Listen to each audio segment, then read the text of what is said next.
Well, hello everyone, and welcome to our Dickens to Go series of workshops. We are going to look at how to remove stickers and how to apply dust jackets to books.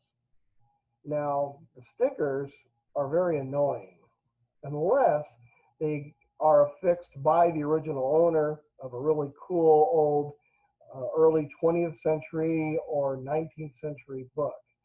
Book plates were very popular during this time, and I know some people still like to put their own on them now.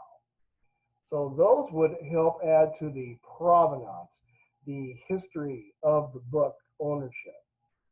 But if they're recent stickers put on for estate sales or yard sales, or they detract from the overall beauty or even value of the book, you'll want to get rid of them. So we're going to look at how to do that. And we're also going to apply some dust jacket protective covers to some dust jackets that would really appreciate that. So we'll do that. Let's go ahead and start the process of removing a sticker. Look at this baby. Not a first edition, that's too bad, but it's a third edition. First edition was printed in 1899. Third edition was in 1903. But it is still all the original text and illustrations. And I'll show you when we do our hinge repair how I repaired this. Can you see? I had to reback the spine. Reback means you have to put the cloth down on another surface because this spine was gone. Okay, and you can see this illustration is paper. It's called a paper paste down. These are very hard to find without being all scratched up. Look how clean this is. I got really lucky when I got this. But whoever was selling it put a sticker on it. See right here? And I got to get rid of this sticker, okay? So again, I'm going to be very, very careful. Now, because I don't want this hinge to drop, because it's an antique book, I'm going to reach for my stapler here and let the hinge be supported by the stapler. And again, I got to be really careful with this glue gun. So, in fact, I'm going to be so careful that I don't want this to bleed at all. I've got, you guys recycle your paper? I do. I got paper that I'll recycle all the time. So I'm going to fold this and I'm going to stick it underneath because, you know, this is 117 years old. And I still have this and my glue gun, but I got to be really, really delicate here. So I'm even going to watch it, not watch you.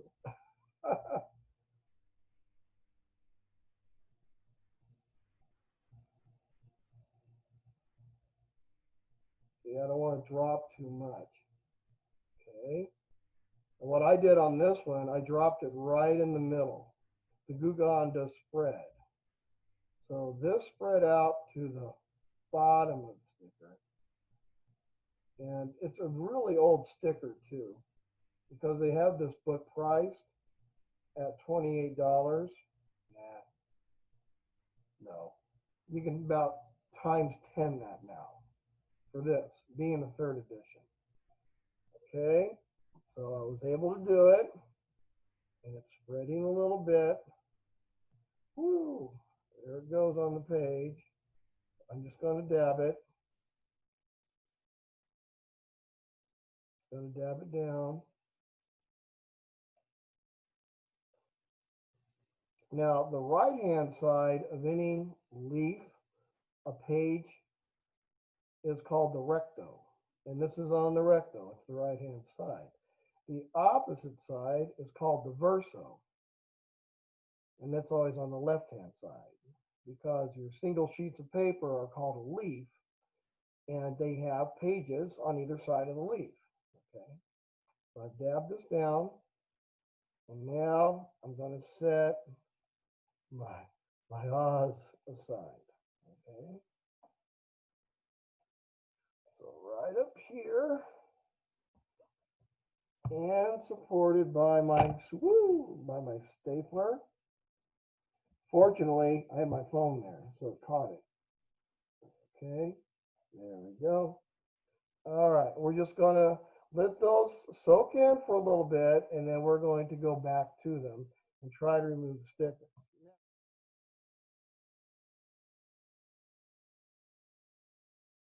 Let's go to dust jackets. Dust jackets over the last 20 years have made a book be twice as much, 3 times as much more valuable if it's there than without the dust jacket. And I don't know about you, but when I was a kid, dust jackets got in the way, and I just threw them away. I didn't want them around because they got in the way of my reading. Well, now, if you can find a book that has the dust jacket on it, you're in really good shape. So we're going to take this Maryland, and it's not in too bad a shape, as you can see. Pretty good. Okay, now you got the spine, you got the front panel, you got the back panel, you got the front flap, and you got the back flap. Now, people who look for points, which are things that identify a book as a first edition or a valuable book, in dust jackets, they like to see if there is the original price. And there is the original price on this. Okay. Now, if I see that it needs to have some really small tape repairs, I'll do it. And this one, the previous owner already did it. And they did it on the outside. If you can see the very top of the spine, they taped it. I would tape any repairs on the inside, on the interior, not the outside. But the deed is done here. Now, when you look for a dust jacket cover, you can go to the librarystore.com, because libraries are the ones who originally put these protective covers on the books. I like Brodart and I like Gaylord. Those are the two that I like to utilize. You can buy them in different sizes. Let me show you. This is your most standard book size right here, and it's 9 by 19. We got a whole bunch of them in here. Okay. If you want to go a little bit bigger, because some books are a little bit bigger, and I'm going to show you one. Then you go up a little bit bigger, and this one is 10 by 21. You usually get a really nice pack, 50 or 100 or so, and they're not that expensive. And then those big coffee table books, what a pain. Okay, these are 10.5 by 12. All right. And I just get them all at once just to get it out of the way, because usually they'll last you for 5, 6 years as you go. But we're going to look at Maryland's, and I've got the 9 by 19 here. Now what I do is I raise the back, and see you've got the cover here. And I open the dust jacket, and I always like to have the top in the crease. So I'll lay her down and pull it back. And then, of course, you want to try to center it. Sometimes your flaps are going to stick out, and that's okay. As long as you've got the majority of the book safely covered. And see, I've got her in there. And now I turn it over and you kind of nudge it with your fingertips. Nudge it down, make sure you're in the crease. And these dust jackets come with ribbing for you to make folds.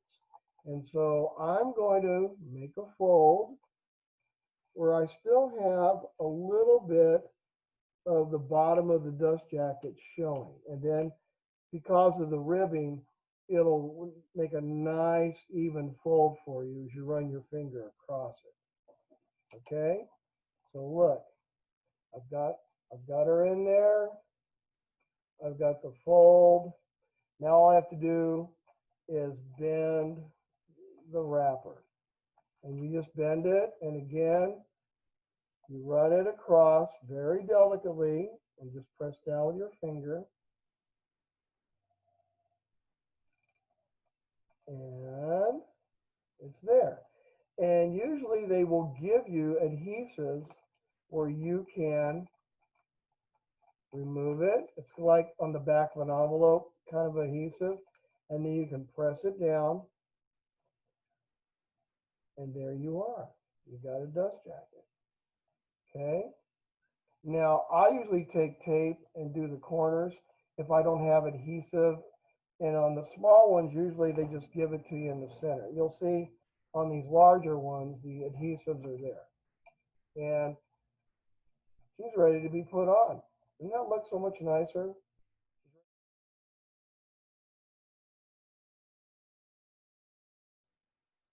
Let's see how our Oz is doing. Oh man, if I can get the sticker off of here. This is a pain. This is probably the hardest thing you'll learn how to do. Really a pain.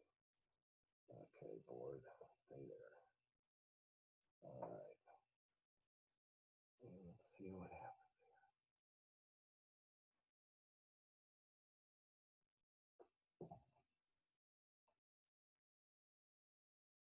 Little fingernail.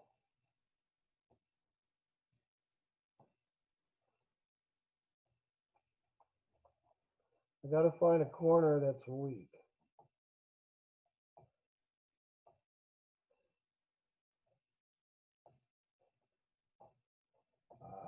Got a weak one.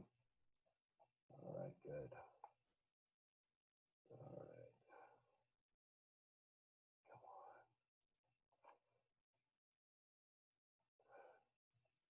Just slowly, slowly giving it nudges with your fingernail until you can grab it.